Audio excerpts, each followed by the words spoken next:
Class second है और आज जो क्वेश्चन है वो 11वें नंबर का क्वेश्चन है। तो देखते हैं क्वेश्चन क्या है।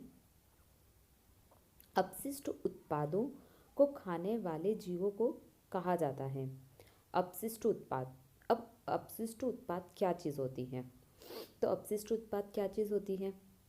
तो अपशिष्ट उत्पाद उन पदार्थों को कहा जाता है जो उपयोग करने के पश्चात अनुपयोगी हो जाते हैं, मतलब बिना किसी यूज़लेस हो जाते हैं। एक बार जिनका यूज़ करने के बाद जो यूज़लेस हो जाते हैं उन्हें अपशिष्ट पदार्थ कहते हैं। जैसे कूड़ा कचरा करकट, ये सब जो होंगे वो अपशिष्ट पदार्थ में आएंगे। तो इन अपशिष्ट उत्पादों को खाने वाले जीवों को क्या कहा जाता है? तो अब हम देख लेते हैं ऑप्शन। शाकभक्षी, मृतकभक्षी, मांसभक्षी, रसायनभक्षी। तो शाकभक्षी में क्या होगा? जो शाकाहारी है। तो अब शाकाहारी अपशिष्ट पदार्थों को तो नहीं खाते हैं। मांसाहारी मांस को खाते हैं। रसायनभक्षी रासायनिक पदार्थों को। तो ऑप्शन में क्या दिख रहा है? एक मृतकभक्षी। जो मृतकभक्षी होंगे वो क्या करेंगे अपशिष्ट उत्पाद जो होते हैं, हमारा खाना या खाने के कुछ उत्पाद बच जाते हैं या पेड़ पौधों के सड़ने गलने के बाद उन चीज़ों को मृतकभक्षी अपशिष्ट पदार्थ में परिवर्तित कर देते हैं। तो इसका आंसर जो है वो मृतकभक्षी है। अगला क्वेश्चन देख लेते हैं हम। तप्त भौम जल से किस प्रकार की ऊर्जा प्राप्त होती है? तप्त भौम जल मतलब कि हमारी जो पृथ्वी है उससे किस प्रकार की ऊर्जा प्राप्त होती है?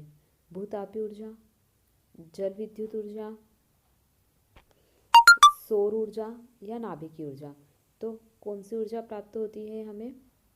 भूतापीय ऊर्जा, क्योंकि भौम जल जो पृथ्वी के अंदर गर्म जल है उससे पृथ्वी के अंदर है, मतलब कि भूतापीय ऊर्जा है। इसका जो आंसर होगा वो क्या होगा? भूतापीय ऊर्जा, क्योंकि वो पृथ्वी के अंदर जो लावा है उससे जो ऊर्जा उत्पन्न की जाएगी उसे भूतापीय ऊर्जा कहा जाएगा। अगला देख लेते हैं हम। शोला घास स्थल कहाँ पाए जाते हैं? तो शोला घास स्थल एक उष्णकटिबंधीय माउंटेन वन है। ये नीलगिरी या पश्चिमी घाट, नीलगिरी की पहाड़ियों में पाए जाते हैं। हम नीलगिरी की पहाड़ियाँ कहाँ पाई जाती है? पश्चिमी घाट में पाई जाती है। नीलगिरी की पहाड़ियाँ कहाँ पाई जाती है? पश्चिमी घाट में पाई जाती है। इसलिए शोला घास स्थल भी कहाँ पाए जाएंगे? पश्चिमी घाट में। तो शोला घास स्थल क्या होते हैं? एक उष्णकटिबंधीय माउंटेन वन के उदाहरण हैं जो नीलगिरी, कन्याकुमारी और पश्चिमी घाट की पहाड़ियों में पाए जाते हैं। अगर स्टेट में देखा जाए तो ये कर्नाटक, केरल और तमिलनाडु में पाए जाते हैं। एक पूरी श्रृंखला बनाते हैं, कर्नाटक से लेके केरल, केरल से लेके तमिलनाडु तक शोला घास स्थल जो नीलगिरी की पहाड़ियों में पाए जाते हैं। ठीक है, तो इसका जो आंसर है वो है पश्चिमी घाट। इसी से रिलेटेड हम कुछ और घास स्थल देख लेते हैं। भारत में मुख्यतः 5 प्रकार के घास स्थल पाए जाते हैं। मुख्यतः 5 प्रकार के घास स्थल पाए गए हैं। एक शोला घास स्थल हो गया जो पश्चिमी घाट में है। दूसरा है बन्नी घाट स्थल, बन्नी घास मैदान। ये कहाँ पाया जाता है? ये कच्छ की खाड़ी में पाया जाता है। ठीक है, आप इसे नोट डाउन कर लीजिए। बन्नी घास के मैदान कच्छ में पाए जाते हैं। और मार्शी या तराइन या मार्शी घास के मैदान कहाँ पाए जाते हैं? तराइन प्रदेश मतलब हिमाचल के पहाड़ी इलाकों में पाए जाते हैं। इसके बाद मोस्ट इम्पोर्टेंट है बग्याल घास मैदान। ये उत्तराखंड में पाए जाते हैं। ठीक है, और इनको अल्पाइन के मैदान भी कहा जाता है। अल्पाइन घास के मैदान। इसके अलावा और देख लेते हैं खज्जीर घास के मैदान। ये हिमाचल प्रदेश में पाए जाते हैं। और ये खच्चर घास के जो मैदान हैं, ये घास के मैदान में देवदार वृक्ष घने, ये जो घास के मैदान है वो देवदार वृक्ष से घने बसे हुए हैं। ठीक है, तो अगला है, तो कौन कौन से हो गया, शोला घास के मैदान हो गए जो पश्चिमी घाट में पाए जाते हैं, मर्शी या तराइन घास के मैदान जो हिमालय की पहाड़ियों में पाए जाते हैं, बग्याल उत्तराखंड में पाए जाते हैं, और उसके बाद खज्जीर घास के मैदान जो हिमाचल प्रदेश में पाए जाते हैं। अगला हम देख लेते हैं, अगला क्वेश्चन देख लेते हैं। भारत में पेलिकन पक्षी कहाँ प्रजनन करते हैं?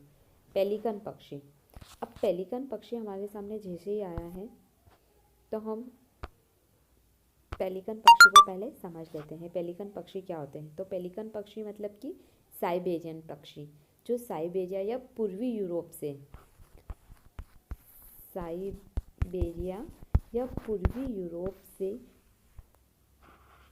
साइबेरिया और पूर्वी यूरोप से ठंड के टाइम, जब यूरोप में ठंड अत्यधिक होती है, तो ये साइबेरियन पक्षी जो होते हैं वो प्रजनन और भोजन की तलाश में भारत की ओर आते हैं। मोस्टली तो ये प्रजनन और भोजन की तलाश में ही भारत के आते हैं। साइबेरियन पक्षी एक समुद्री पक्षी होता है, समुद्री पक्षी होता है पेलिकन पक्षी या साइबेरियन पक्षी, समुद्री पक्षी होता है। इसके अलावा ये प्रजनन के लिए भारत में आते हैं और इनका मुख्य बसावट जो होता है भारत में वो कहाँ है? गुजरात की कच्छ की खाड़ी। लेकिन यहाँ ऑप्शन में हमें ये नहीं दिख रहा है, यहाँ ऑप्शन में हमें दिख रहा है कोक्कारे बेलूर, नेलापट्ट और कुंथनकुलम, ये सभी आंध्र प्रदेश के हैं स्थल हैं, और ये सभी इसका आंसर है। और ये जो सभी प्लेस है ये आंध्र प्रदेश के प्लेस है, और इन पक्षियों के प्रजनन के कारण ये एक पर्यटन स्थल के रूप में विकसित हो चुके हैं। अगला हम देख लेते हैं। तो मुझे लगता है पेलिकन पक्षी के बारे में आपको संपूर्ण इन्फॉर्मेशन मिल चुकी है। पेलिकन पक्षी एक साइबेरियन पक्षी है जो ठंड के मौसम में प्रजनन के लिए और भोजन की तलाश में भारत में आते हैं, और इनका मुख्य स्थल गुजरात की कच्छ की खाड़ी है, और कोक्कारे बेलूर, नेलापट्टा और कुंथलकुलम ये आंध्र प्रदेश के प्रमुख पर्यटन स्थल है पेलिकन पक्षी के प्रजनन के लिए। ठीक है, अगला क्वेश्चन देख लेते हैं। मिनी माता रोग ऐसी मछली खाने से होता है जिसमें अधिक मात्रा में पाया जाता है। अब मिनी माता रोग किससे होता है? तो मिनी माता रोग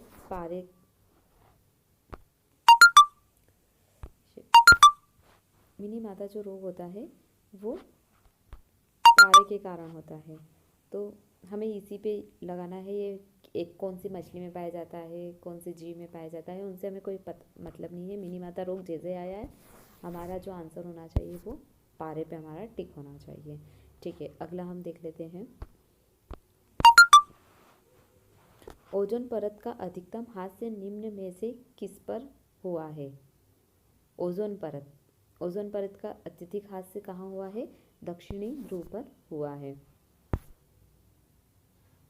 कहाँ हुआ है? दक्षिणी ध्रुव पे। अब ओजोन परत क्या होती है इसे हम समझ लेते हैं। ओजोन परत जो होती है वो सूर्य से आने वाली पराबैंगनी या अल्ट्रावायलेट रेडिएशन को पृथ्वी पर आने से रोकती है, और इस परत में छेद हो रहा है। उसका कारण क्या है? क्लोरोफ्लोरोकार्बन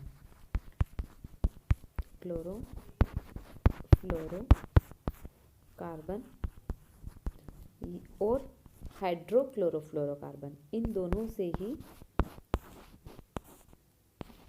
ओजोन परत में अत्यधिक छिद्र हो रहा था। और ये क्लोरोफ्लोरोकार्बन काहे से उत्सर्जित होता है? रेफ्रिजरेटर से जो गैस निकलती है, एसी से जो गैस निकलती है, इन्हीं से ये क्लोरोफ्लोरोकार्बन उत्सर्जित होते हैं। ठीक है, तो ओजोन परत मुझे लगता है आपको थोड़ा क्लियर हुआ होगा। ओजोन परत सूर्य से आने वाली पराबैंगनी किरणों को पृथ्वी पर आने से रोकती है, और ये पराबैंगनी विकिरण जो होती है वो पृथ्वी पर जीव जंतुओं के लिए अत्यधिक हानिकारक होती है और कहीं न कहीं कैंसर का कारण बनती है, त्वचा कैंसर। अगला क्वेश्चन हम देख लेते हैं। निम्न में से कौन भारत का प्रथम मुख्य न्यायाधीश था? कौन था? हरिलाल जे कानिया। ये हमारे पहले मुख्य न्यायाधीश रह चुके हैं, हीरालाल जे कानिया। इसका आंसर होगा हीरालाल जे कानिया। अगला हम देख लेते हैं क्वेश्चन।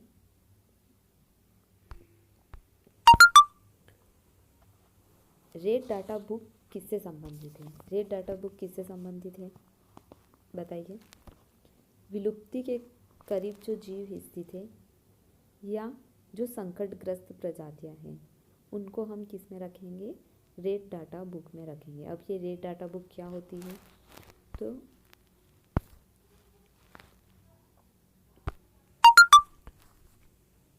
IUCN एक इंटरनेशनल संगठन है, international union for conservation of nature, अंतर्राष्ट्रीय प्रकृति संरक्षण संघ IUCN के द्वारा एक रिपोर्ट जारी होती है जिसे रेड डाटा बुक कहा जाता है, जिसमें जीव जंतुओं या पेड़ पौधों की ऐसी जातियों की सूची निकाली जाती है जो संकटग्रस्त हैं।